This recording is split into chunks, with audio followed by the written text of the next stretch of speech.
Olá, boa tarde a você que está acompanhando aqui pelo canal do YouTube do professor Simvaldo. Agradeço muito.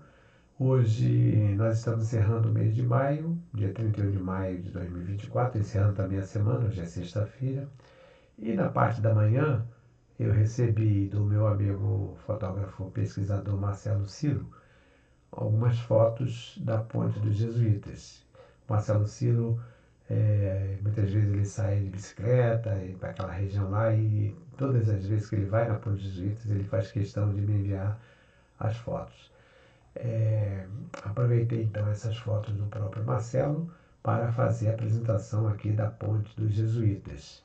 A ponte, como vocês sabem, foi um monumento construído em 1752 pelos padres jesuítas e foi tombado pelo Instituto do Patrimônio Histórico e Artístico Nacional, o IPHAN, em 1938.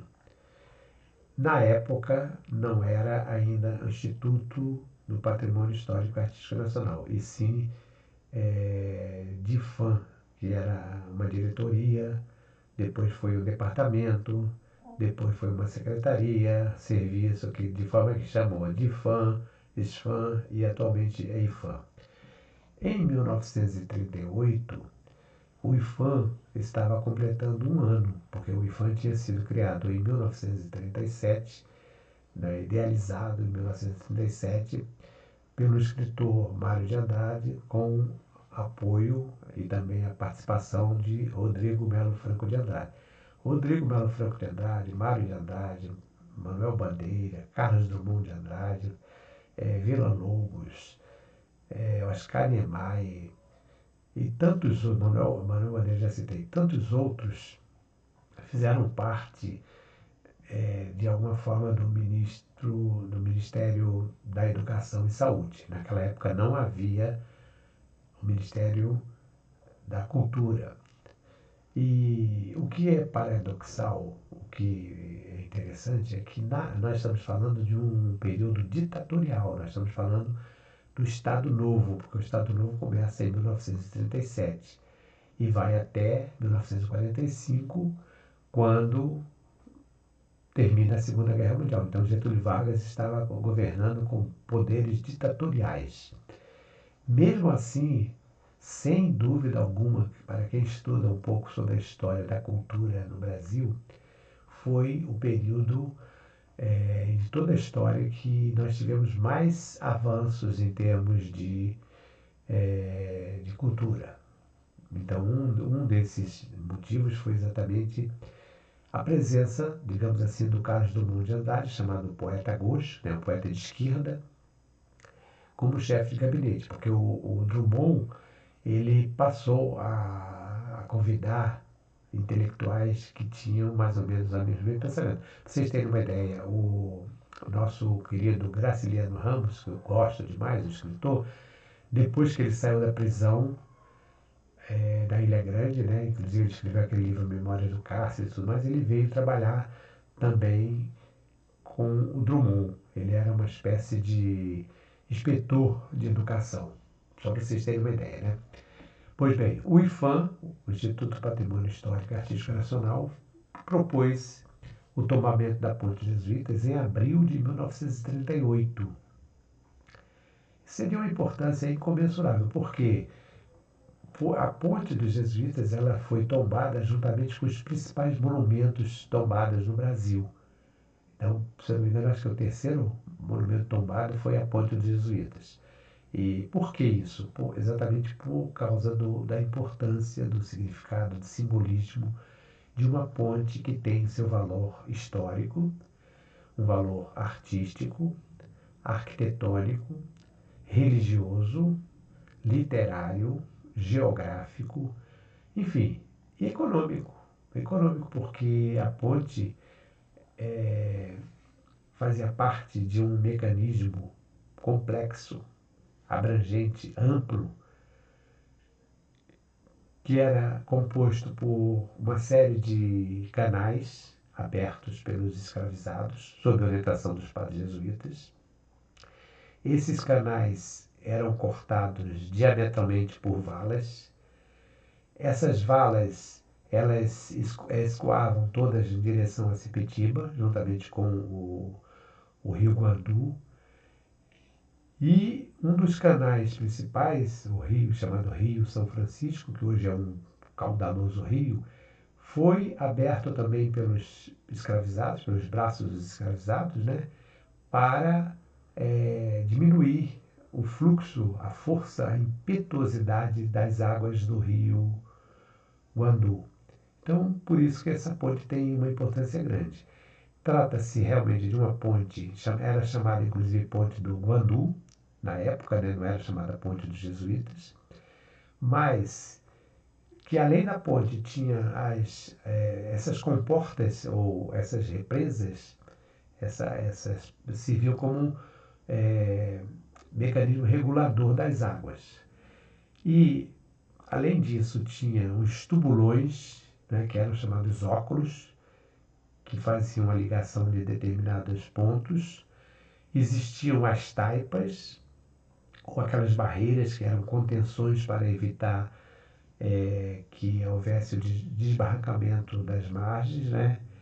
Enfim, era realmente um sistema muito complexo. E por que tudo isso? Porque nós estamos falando de uma região de baixada, tanto que o Ildebrando de Araújo Góes escreve aquele livro chamado Baixada de Sepetiba, alguns historiadores antigos, geógrafos falam de Baixada de Santa Cruz, exatamente porque nos períodos de chuvas intensas provocavam e ainda provocam, né, certos alagamentos, enchentes. Nós tivemos várias enchentes depois que os jesuítas saíram daqui. Inclusive eu presenciei, participei em 1967, 1966 de enchentes. Inclusive na época eu era escoteiro do mar, estive com o pessoal do exército socorrendo os flagelados. Pois bem, na época do funcionamento da ponte, isso não existia, porque os jesuítas conseguiam controlar essas águas. Então, nos períodos de chuvas intensas, as comportas eram abertas, tudo era feito de uma forma bem regular, né?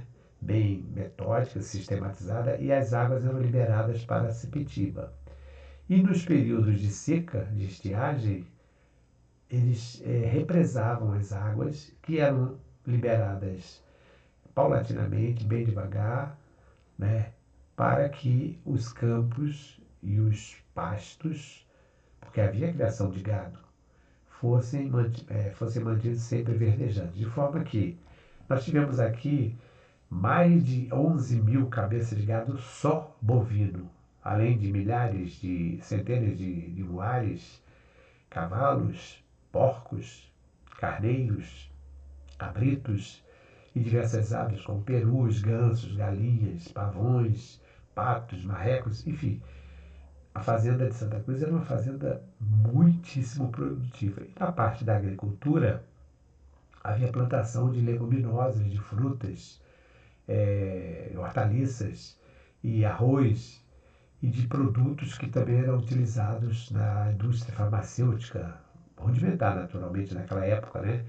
Então era preciso que houvesse um controle dessas terras, que não fosse possível, não fosse permitido que continuasse as chuvas destruindo tudo. Porque antes disso, o gado ficava confinado, quando caíam as chuvas, acabava não tendo alimentação correta, a plantação acabava morrendo. Então, por isso que eu falei que tem essa importância também econômica. Não teria sentido não manter esse monumento tombado. Então ela foi construída em 1752 para servir como ponte represa, reguladora das águas do rio Guandu. Por isso que eu falei que chamava-se Ponte do Guandu. Assim, fazendo parte de um amplo e complexo sistema hidráulico, evitava enchentes e alagamentos e mantinha os campos permanentemente drenados, permitindo a criação de milhares de cabeças de gado, bem como a produtiva lavoura nas terras da fazenda de Santa Cruz. Mais uma bela foto tirada pelo meu amigo Marcelo Ciro. E vocês podem ter uma visão geral da ponte, uma visão lateral, mostrando as colunas da direita, ainda em colunas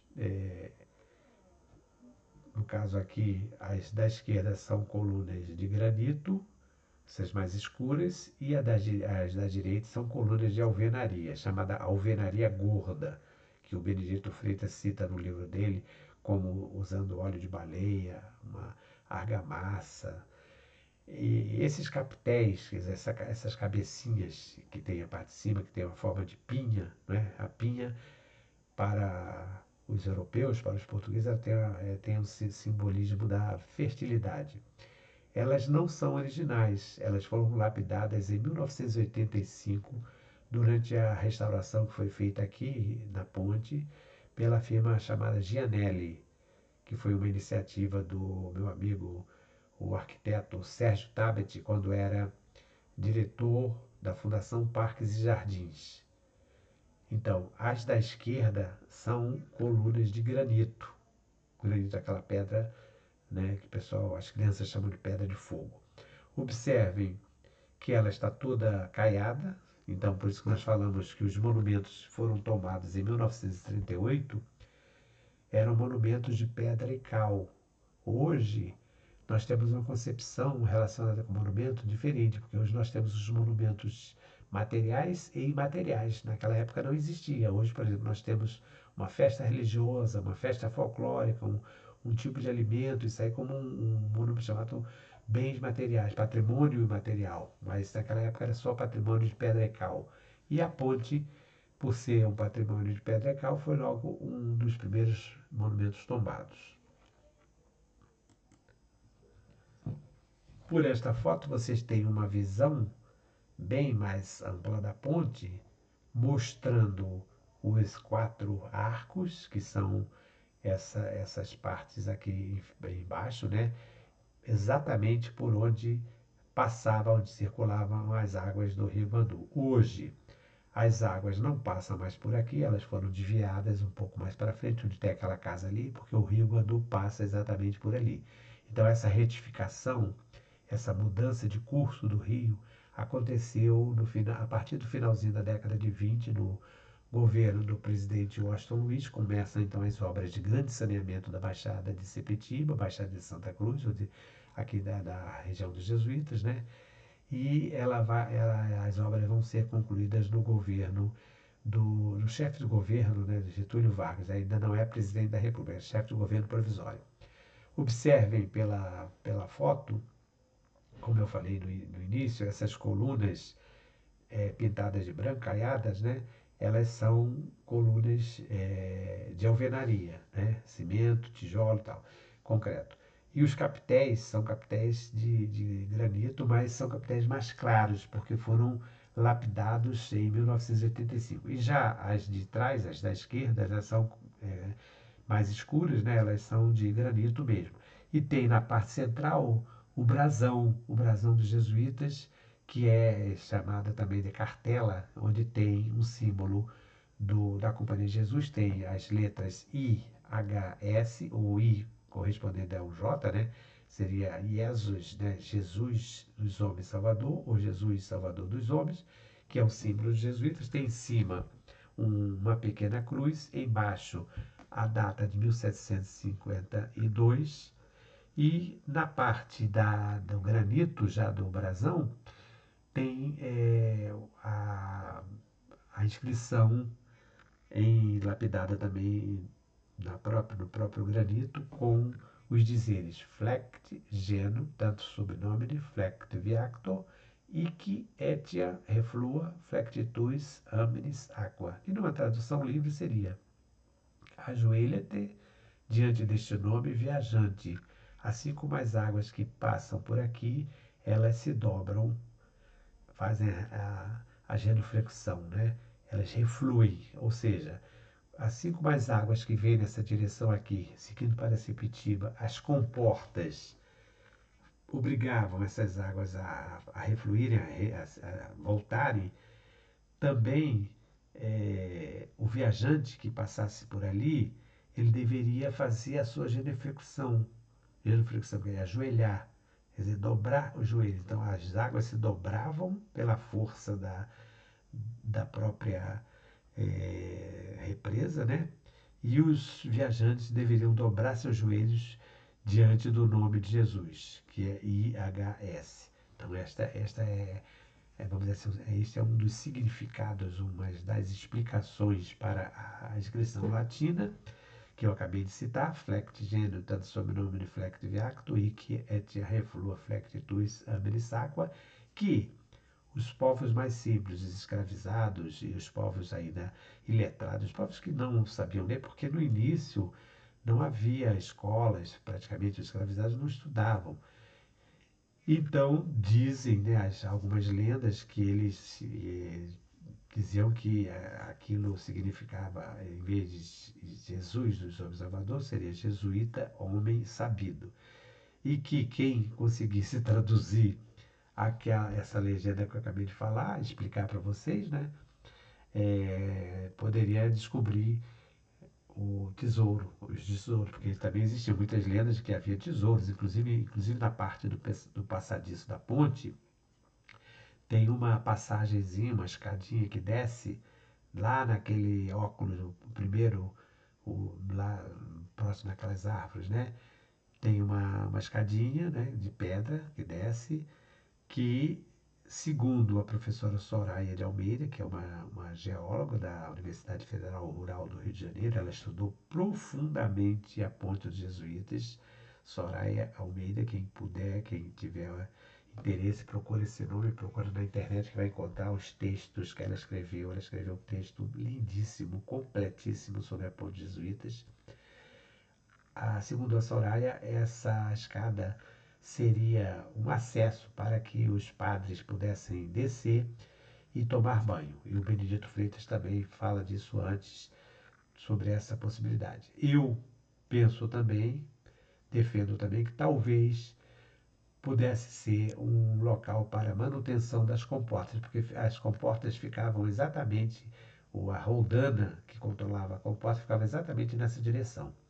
Uma outra questão também que a Soraya levanta, que eu concordo com ela, que essas pedras, esses blocos monolíticos de granito, eles teriam sido trazidos do Morro do Itá, que é um morro que fica nas proximidades aqui, ali na entrada da Rio Santos, finalzinho da Avenida Brasil, para quem vai pegar a Avenida João 23. Então, ali depois daquele supermercado Açaí, por ali, tem o morro à direita, né, para quem vai seguindo para Itaguaí, que é o Morro do Itá. Então, a Soraya fez estudos geológicos, ela é uma especialista, é doutora em geologia, fez estudos geológicos e chegou à conclusão que todas essas pedras, esses monolíticos de granito foram retirados dali. Estivemos com a professora Soraya em 2022, com um grupo, uma turma de alunos da Universidade Rural, alunos do curso de Geologia, e volto a dizer, quem tiver interesse, procura Soraya Almeida, Universidade Rural do Rio de Janeiro, e vai encontrar informações. Observem que tem os bancos aqui, tem balanço, então hoje, além dela estar servindo como monumento histórico de grande importância, ela serve também como um local para encontros, né, excursões, passeios e piqueniques. Esta foto que foi enviada pelo meu amigo Marcelo Silva é muito importante porque ela mostra o sentido do caminho dos jesuítas. Então aqui nós temos a parte central coberta por lajotas de granito, que era por onde passavam as carroças, os tropeiros e os caminhantes, né, os viajantes de uma maneira geral, que saíam do Rio de Janeiro e passavam pela Fazenda de Santa Cruz, que era caminho obrigatório, seguindo até São Paulo. Então, essa estrada, no sentido aqui que nós estamos, ela segue para Itaguaí, dali vai para São João Marcos, depois vai subindo até chegar em São Paulo. Então, aqui no caso, era o antigo caminho dos jesuítas, depois Estrada Geral de Santa Cruz, Estrada Real de Santa Cruz, Estrada Imperial de Santa Cruz.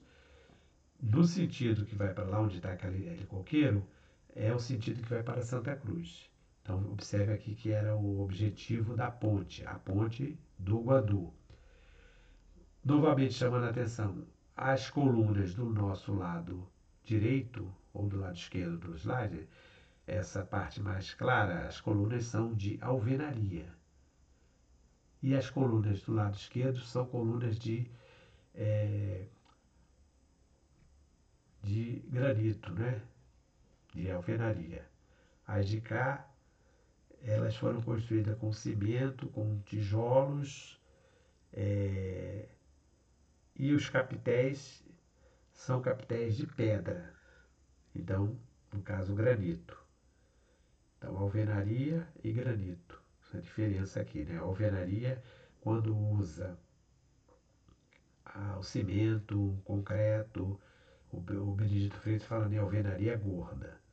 E as da esquerda são de granito. Então, essa é a diferença aqui. Então, observe lá, tem o balanço, tem gangorra, que é para a utilização. A restauração da ponte e a revitalização do seu entorno. Isso é mais uma foto bonita e bela do Marcelo Ciro. E vocês observem lá na parte final, né? A ponte completa. Tem o brasão, dá para ver aqui, os 4 arcos citados, que são aqueles óculos na parte de baixo, todo é cercado por granito, e no caso do óculos, o arco da esquerda, observe bem que tem uma pedra, uma parte escura em cima, que é uma pedra que tem um orifício na parte central, por onde passava uma roldana, é lá exatamente a roldana.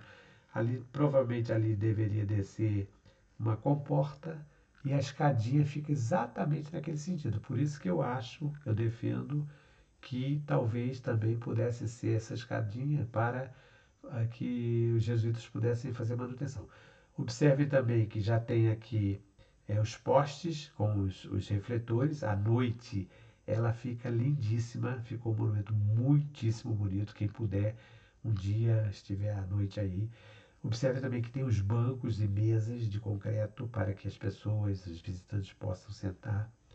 Das colunas, nós temos aqui as colunas mais escuras, são colunas de granito, provavelmente as originais, e as mais claras são colunas de alvenaria. Os capitéis são todos capitéis de granito, sendo que os capitéis mais claros foram lapidados em 1985 pela empresa Gianelli, na época do meu amigo Sérgio Tabet, que era o diretor da Fundação Parques e Jardins.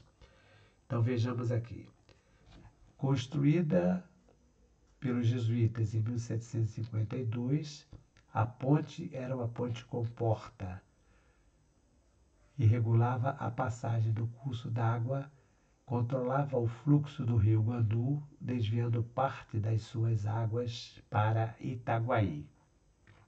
Aqui tem 2 erros. Primeiro está escrito porta com porta, não é porta com porta, é ponte com porta, ou ponte represa. E o segundo erro está aqui, parte das suas águas para Itaguaí. As águas não eram desviadas para Itaguaí, eram desviadas pelo rio Itaguaí, pelo rio São Francisco, pelos canais, pelo rio Itá, para Sepetiba. Então elas desagavam em Sepetiba. Com a canalização do rio Guandu, a ponte foi destituída de sua função, se tornando monumento componente da paisagem de Santa Cruz e tombada em 1978 como patrimônio nacional.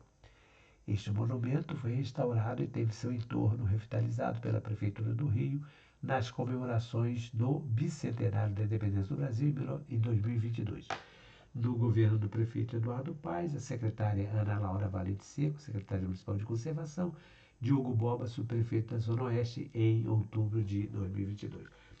Eu quero registrar aqui também o nome que faltou aqui, o nome da arquiteta, da urbanista, engenheira Vera Dias. A Vera Dias, ela atualmente ela é diretora, coordenadora da Coordenadoria de Monumentos e Chafariz da Prefeitura.